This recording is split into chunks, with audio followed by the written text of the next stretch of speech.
madaxweyne ku-xigeenka Jamhuuriyadda Soomaaliland iyo wafdi ballaaran oo uu hogaaminayo ayaa maanta socdaal ku yimi magaalada Berbera waxaana ay kulan la yeesheen saraakiil ka tirsan hay'adda la dagaalanka budhcad-badeedda ee Midowga Yurub ee UNISCAP iyo ciidamada la dagaalanka budhcad-badeedda ee Midowga Yurub. Kulankaasi oo ku qabsoomay markab dagaal oo ay leeyihiin ciidamada badda Faransiiska oo xilligan hogaaminaya howlgallada la dagaalanka budhcad-badeedda ee Midowga Yurub ay ka wadaan xeebaha gobolka Geeska Afrika.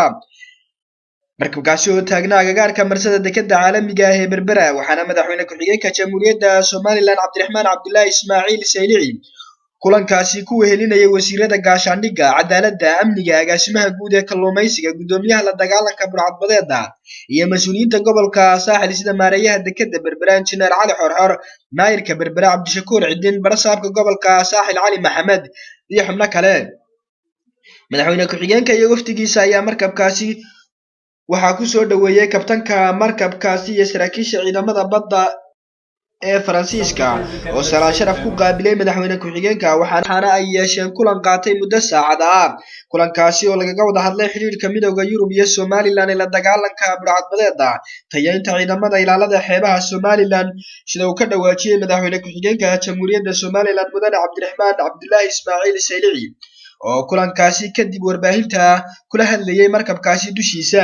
waxaanu xusay in hay'adani xafiis ka furanayso horaanta sanadka cusub caasimadda Soomaaliland ee Hargeysa.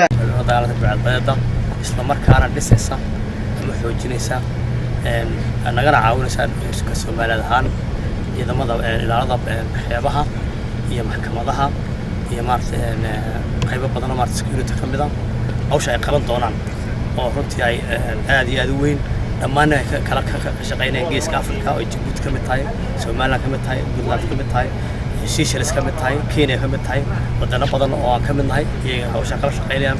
madaxa hay'adda Midowga Yurub ee la dagaalanka budhcad-badeedda oo hore u ahaa safiirkii Faransiiska u qaabilsanaa Soomaaliland iyo Soomaaliya ayaa shana xukuumadda Soomaaliland uga mahadnaqay dadaalada ay ka geysatay ka hortagidda iyo la dagaalanka budhcad-badeedda iyo maxkamadeyntoodaba.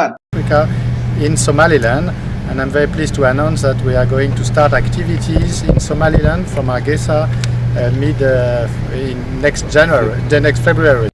madaxa hay'adda la dagaalanka budhcad-badeedda ee Jamhuuriyadda Soomaaliland ayaa isna ka warramay muhiimadda uu kulankani xambaarsanaa. sanadkii kulankaasina ay madaxweyne ku-xigeenka iyo marwadiisa guddoonsiiyeen bilado kala duwan. Cabdikariim Saciid Saalax, Home Cable TV, Berbera.